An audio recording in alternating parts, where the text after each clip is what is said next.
of the Oh, okay. presentation. Yeah. So for those of us who are listening in on the recording, my name is CK. I'm the founder and creative director of Liberatory Learners and Titties.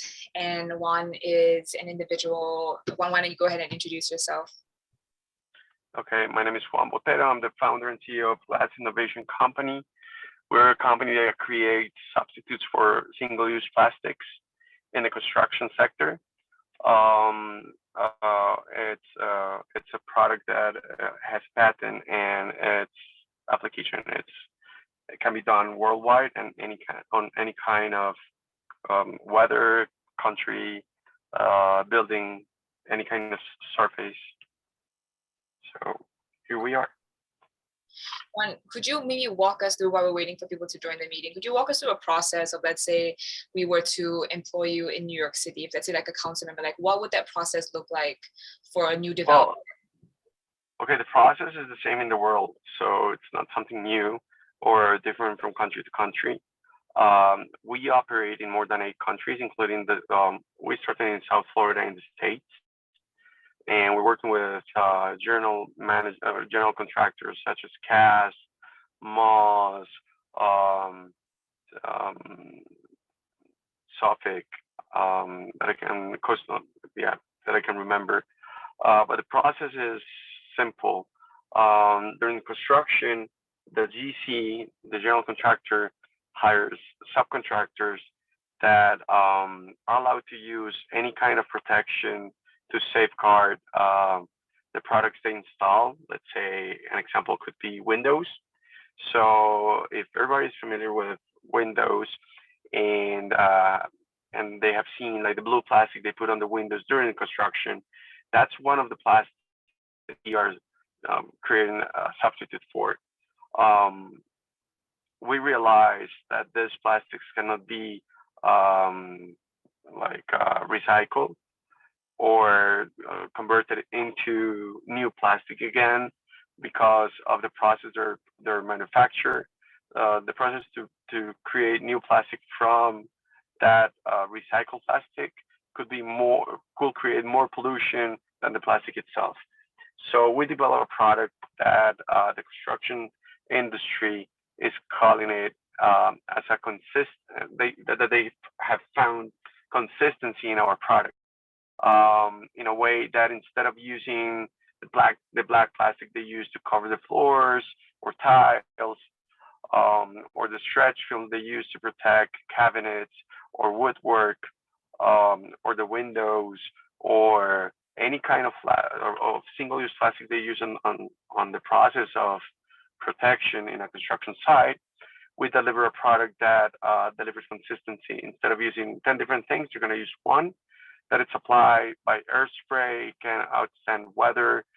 In winter, it can pass from minus 60 degrees Celsius to plus 60 degrees Celsius in a period of 1 minute, and the product won't change. So it's a product developed for the construction industry itself. It not only it's going to save our planet or create less impact, because every product that we manufacture has a negative footprint on CO2. So we decarbonize the environment with our sales. Instead of putting CO2 into the environment during our production process, we create a negative effect of absorbing CO2. So all the process in our products are meant to create a green impact. What are you working on right now, Juan? Well, on new products or the product that we just talked? Anything. Well, we have different products. The one that I was talking about is the one that replaces plastics. We have concrete release agent that has 0 VOCs. A concrete release agent is like, for people that are not familiar with construction, is, for example, when you bake a cake and you have the mold, you apply butter to the mold for the cake not to stick to it. This is the butter for concrete. So we have created like a new kind of material that it's water-based, It doesn't have any. It doesn't impact in any way the health of of the construction employees or contractors, and creates a better finish on concrete and works in way better than the ones are based on fossil fuels. We also have a product that is coming out next year that is called Therm Glass. And Therm Glass, it's insulation product. And instead of using polyurethane expanded foam, that foam that you apply into the walls, and it starts getting like big and expanding, and then and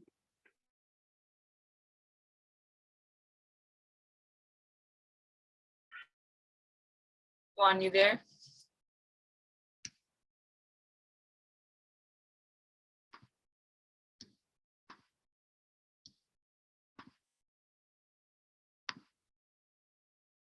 Juan, I feel like we might have lost you. Hold on, I'm going to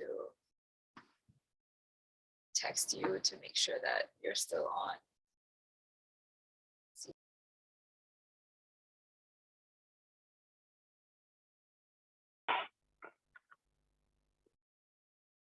hey, Hey, yeah, sorry about that.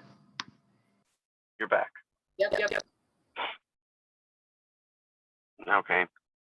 So I think you break up when I finished. So I think it was recorded.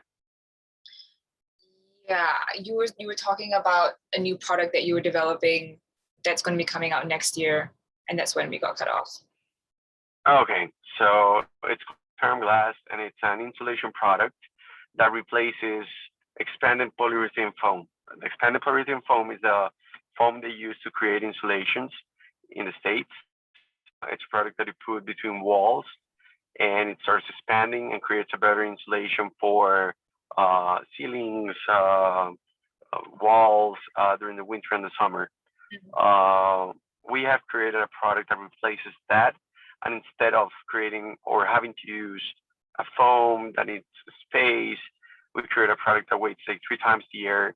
It's 10 times more efficient, and you can use microns of material to create the insulation. We have tested the product, and for example, in energy efficiency wise, we found that we can reduce around 2.5 metric tons of CO2 when 1,500 square feet house is coated with our product. So we are able to create a better impact from energy efficiency, not only for the use of because they use the use of the material, but because the customer is going to use less heating during the winter or AC during the summer, and they're going to reduce the use of energy. Sustainability can be approached from 2 points of view. One is reduce the impact of the production, the amount of materials you're going to be using to create your product, or the biodegradability of the product at the end of the cycle. We found that if we create a product that creates efficiency towards energy, we're able to create an impact as well. Okay, so let's say a new development wants to use your product. Would you have to ship in your specific materials, or would you be able to produce it locally in the country? Well, both. It all depends on manufacturing, but right now we can ship it, or we can manufacture in the States. As we're part of an organization that is called Action Nobel. They're part of our cap table, and they have manufacturing plants in the States, so we're able to manufacture all our portfolio in the States as well. Okay. Thanks for sharing that one. I appreciate that. So we have 3 people who are going to join us today, but 2 of them are back in school, and Kyle is currently recovering from COVID, so he won't be able to join us. But I'm gonna swing through the run of show and do this anyway, and then that way participants can receive a copy of the recording. So just gonna go get started. introductions. One, you've introduced yourself already. My name is CK. I'm the founder and creative director of Liberatory Learners and Titties. I would like to ask a quick question to you, Juan. Do you believe in a world without plastic production, slaughterhouses, homelessness, poverty, war, and slavery? Well, I believe that the world can use plastic in a certain way. Um, I think we have misused plastic for a long time, and there are certain things that we cannot, um, that we shouldn't be using plastics. I think consumption itself has made it like lazy on different points of the economy on which it's sort to use plastic that another or develop another material. I think from science point, the plastic has been like an incredible discovery, but we have misused it. So I think we can create a world without the misuses of plastics. What's your take on the medical field and plastic? Well, I think in the medical side, you still have to use plastics. I think it's the best material that we have found to create innocuous places, materials, products to to deliver to a patient. For example, on the food industry, for example, to pack um, meat or cheese or things that are really hard to be packed or to be um, contained or transported of material. I think that we have misused plastics on packaging, on using, for example, stretch film, for example, Mm. or using bags on times that we can reuse. I don't know, uh, other type of bags, not plastic, right? Because there has been like a myth when they say, "Oh, we have biodegradable plastic." Oh, that's a lie. You're gonna do microplastics, right? Right. So it's not biodegradable at all. You're gonna have microplastics all over the place. And when they talk about that, those plastics are coming out to be biodegraded by compost, for example, that are made from, I don't know, potato or cassava or all those type of materials that are coming out.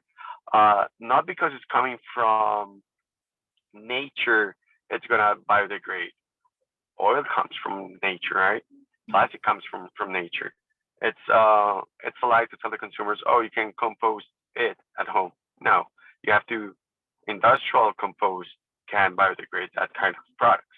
So I think you have two approaches. One is to educate public, like the public itself, to understand which are the products they should be buying, how they should be consuming the products, and the consumers itself. If you go to Generation Z, they're asking the brands and they're questioning the greenwashing they're doing, and I think all that it's gonna work at the end. I think everything it's gonna be able to be used, but in a reasonable way.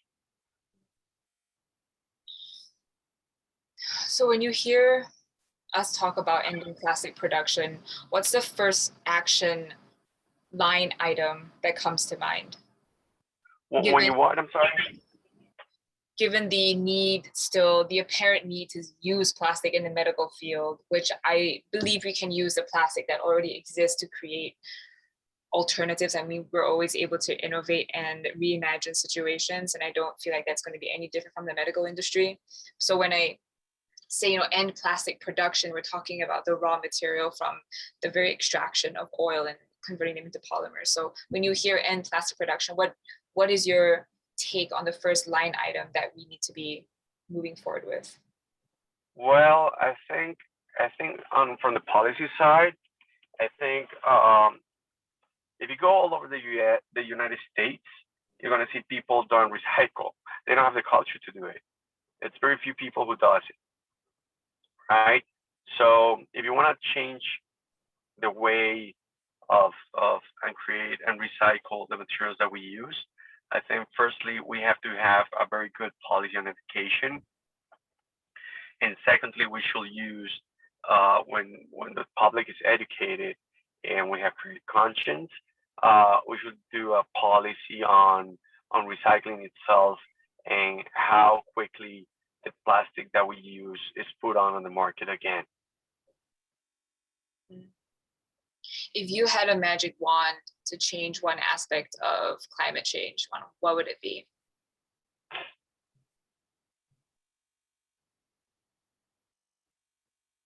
Climate change. Okay, I think on manufacturing processes, uh, if we think about, for example, manufacturing processes in electric cars and everything that goes around it, how much energy do you need for all the cars to be electric, for example? And where does that energy comes from? Right. Is it coal? Is it solar energy? Is it nuclear? It would be great to start replacing our grid. If we start replacing the energy from moving away from coal in all the world, I think that would be the first thing that will really impact climate change. Mm. Coal is the most, it's what creates the most damage to our atmosphere. And for example, with the Russian war, all Germany it's moving towards coal again, and some countries in Europe are moving towards coal again. China is coal-based energy country, even though they have a lot of hydroelectrics. Coal is a base for them. So when we move away from coal, we're going to be changing the way we have our climate. It's going to impact positively that we move away from coal. Yep.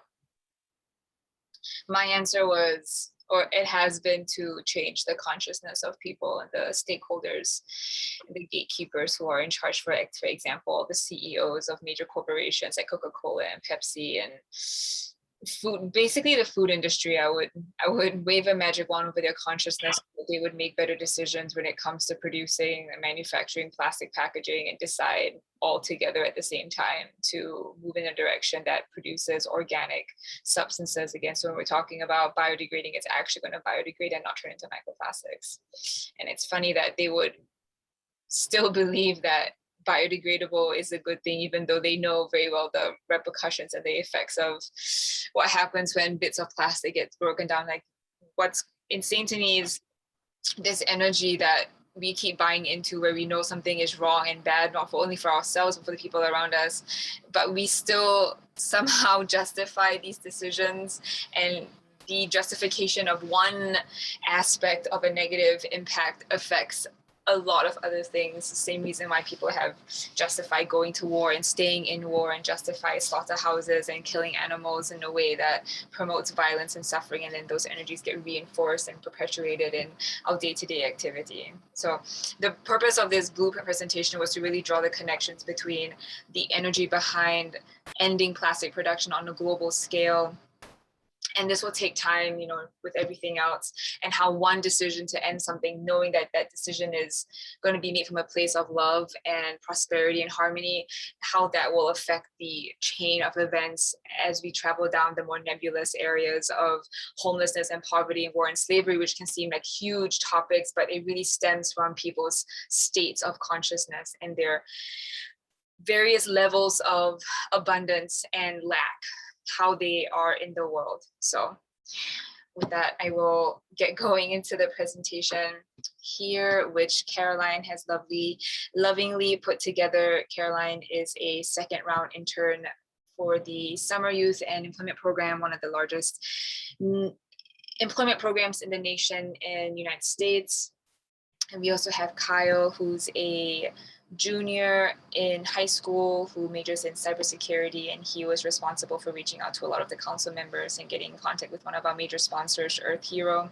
And Emma was our video and documentary intern, and she was responsible for documenting the entire process and editing the footage so that we have a succinct bit of information to share with people. So I spoke a little bit about purpose of being a mouthpiece, a player in the game that will keep repeating the same situation over and over again, that when we end plastic production, we will end these other facets of these really big social issues that have been around for, we've like managed to send people to the moon and create wireless earbuds, but for some reason we can't figure out how to home people or feed people and make sure that no one's in war anymore. It's like there's some sort of stuck matrixy density in our human consciousness that can't seem to be unraveled. And I believe that in the age of Aquarius and in the new era that we are moving into swiftly, without doubt or hesitation, that we will be moving into a space that is human and life-centered, instead of making the same mistakes, saying that history repeat itself, using our voices to create the change in the world. So that's why I'm creating this curriculum and why I'm teaching these classes and why I'm doing the outreach that I do, even though the impact seemingly in the numbers and data and the numerical stuff, the logical mind stuff has really been not that big. But the fact that we've managed to attract and partner with incredible people and organizations is testament to the work that's being done on an internal scale and the energy that's coming from us. So I'm excited to have you here, Juan, with us. I just want to get to the meeting. So Liberatory Learners was created at the end of 2020 when Biden won the election, and I realized that the majority of Americans are highly uneducated, even though we have one of the most progressive politics and all that stuff, even though in the last 64 days we've proven to the world that we're really not that progressive. But I do believe that that's one of the last clings onto the matrix that is trying to drag us through the mud one last time before it makes its final departure from our lives. This 3-week workshop was a precursor to the 4-week classic museum curriculum that I will be moving into in September. We'll be meeting 3 times a week, and I'll share more information as we move forward with that.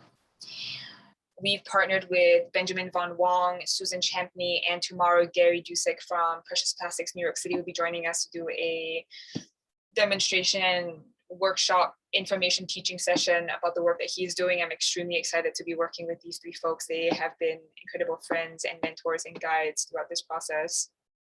And Susan and I go way back.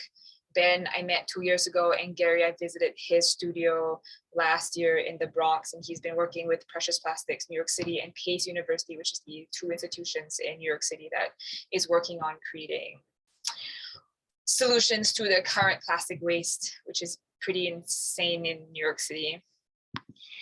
The blueprint we've been working on over the last 2.5 years, it's not just about ending plastic production. Again, as I've mentioned before, it's about ending homelessness, slaughterhouses, and these other larger social issues. The more we organize and strategize and share these ideas and bring people who care about the same issues. For a long time, I was reaching out to people who really didn't care or even believe in the work that we were doing.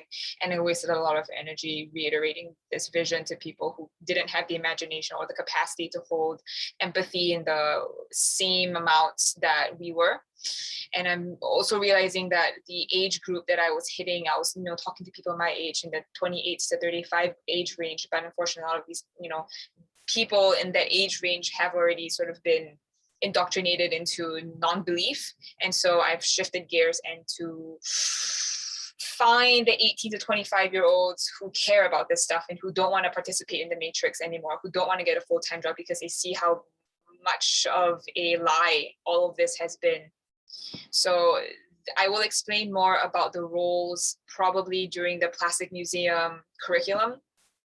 This is specific to New York City. I strongly believe that once we get a plan moving in New York City, we're going to be able to move it into other cities across America and then into the world, which is why having you, Juan, in Colombia is extremely important because it's through the persistence of these relationship building blocks that we're able to then build trust and communication and a relationship that we can build upon and grow into the future, is what I have been called to perform. My full-time job, I don't really have a full-time job. I don't believe in a full-time job, but my full-time engagement with life is an artist. I create in various capacities as a musician, as an actor, as a model, as a writer. In this capacity as an educator in all the fields, it culminates at the end of the day to making this world a better place and finding people who believe in that. So something that I'm going to be working on over the next 4 weeks with the Plastic Museum is to draw the connections between the energy components. You know, people always want to know why and how.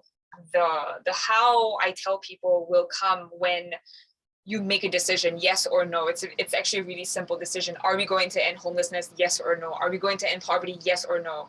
Are we going to stop making plastic? Yes or no.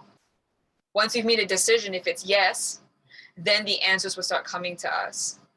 But if people are still unsure or they still want to sit in their cynicism, then it becomes really difficult for any sort of forward movement to happen.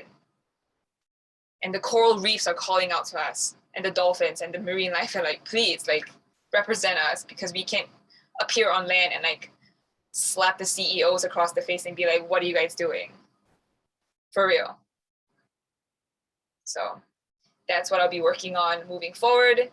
And I am grateful that you're able to join us. And a part of me wants to be like, I don't care about the opinions of people who don't really understand yet. It's about positioning ourselves in the space again with people who already believe in this work and who genuinely care about the welfare of animals and human life, to be building with these organizations. And there are millions of us, if not billions of us, who are on the same page already. It's a matter of communicating and sharing the ideas as frequently as possible. So yeah, so that's my spiel here. The next section, I was going to end with questions from the audience. And Emma was going to do a documentary, but she is unable to join us today. And ask for the council members moving forward is a commercial space in New York City. As an ex-realtor in New York City, I've seen the amount of empty commercial spaces that are lying vacant and unused. And it's a complete waste of space and resources when we can be turning these homes into healing hubs for women and children. And that is part of the blueprint as well, to eliminate the number of people in the shelters. Yeah. Thanks for listening. Do you have any questions about this? No. It's really nice what you're doing, and I think it's creating conscience. That's the first step to start. Anything you want to start, it's creating conscience, the first step to do.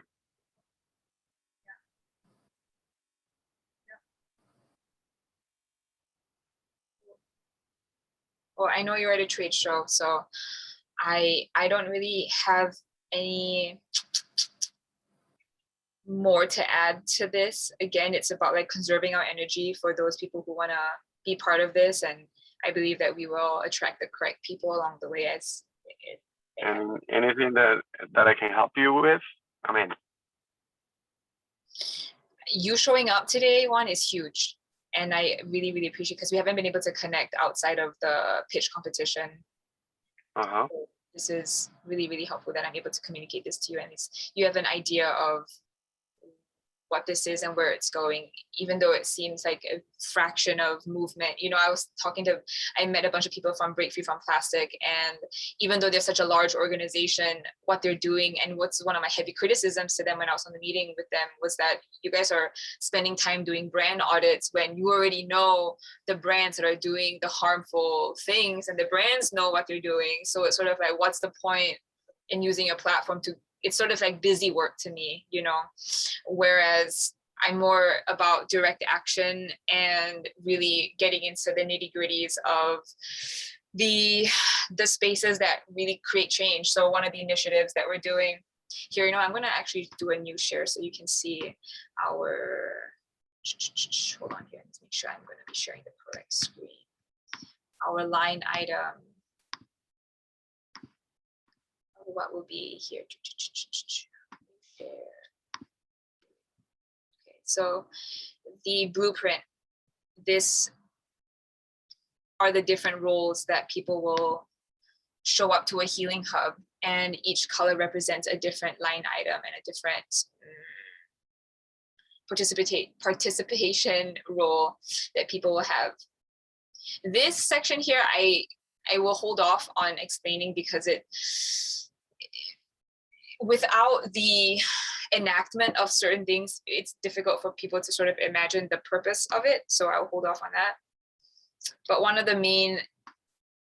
our main movements forward is creating a B2B program where we take out the plastic that's going to be in circulation with restaurants in New York City and replacing them with organic alternatives. The only hiccup that I'm encountering right now is where do we get the inventory? Because so let's say, Juan, you run a restaurant and you've been using plastic straws and cups and bowls, and we come in and we're like, hey, Juan, like, could you give us all of your inventory right now? And in exchange for all of your inventory, we're going to give you 3 months of supplies so that you can make this transition a little bit easier, and creating an incentive for store owners and restaurant owners to make that logistical shift into paper straws and bamboo cups and not using plastic anymore. And with the inventory, we will then use that to shred and sell. And that's where Gary comes in, because he's more involved in the selling and merchandise of plastic particles and that exchange with the manufacturing companies.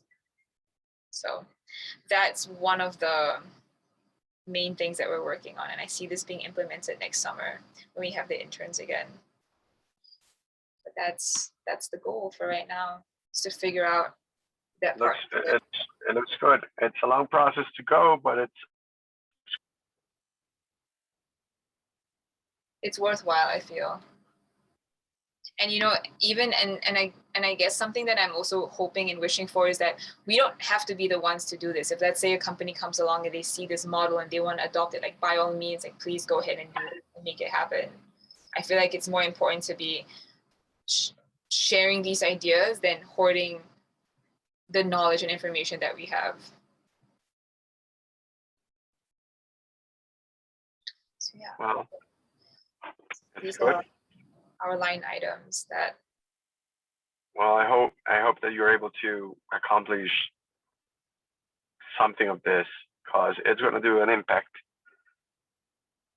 Yeah, it's a matter of finding the right people to build with.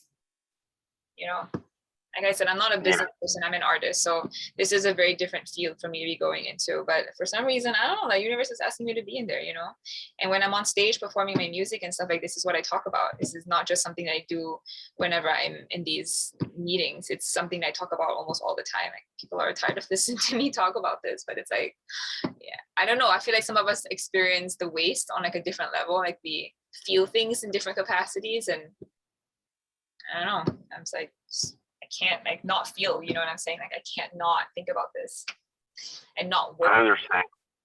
So yeah, I understand what you're saying. Yeah. Cool. Well, I hope that you're able to achieve at least something of it. It's hard. Yeah, I mean, running a business is like one of the craziest things I've ever tried to do in my life. Like, I feel like memorizing Hamlet, like a monologue, would be easier than running you know what I mean? Like, getting on stage to perform 29 days in a row is easier than running a business. It's something not at all in my scope of expertise, but it's taught me a lot about myself and working with other people and what I really believe in and what I stand for, which is a great expansion. The universe wants expansion, and it's getting that for me. So I'm co-creating with the spirits in that sense. I do believe, and the thing is that every time I do this classes, I attract more and more intelligent interns, more and more capable people want to work with us, and I'm taking that as a sign that I'm going in the right direction. And a lot of it has to do with belief. It's like, do I really believe in what I'm doing? And I feel like for the first maybe year and a half. It's like when you do a business, you have to believe in your business and make it happen. Same thing with this. Right. Yeah. I just wish council members would take this a little bit more seriously. Hopefully you're able to do something with the council. If you Mm. need something from the construction side, I'm able to talk to them whenever you want, or if you're able to get a meeting with them, and we can explain the impact. 23% of single-use plastics in a city comes from the construction industry, so it's a really big chunk.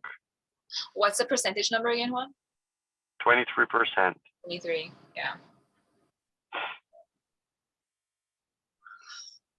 And there's so much all the time. There's like so much construction going on in New York City on a daily basis. Oh, it's not only New York, it's the entire world.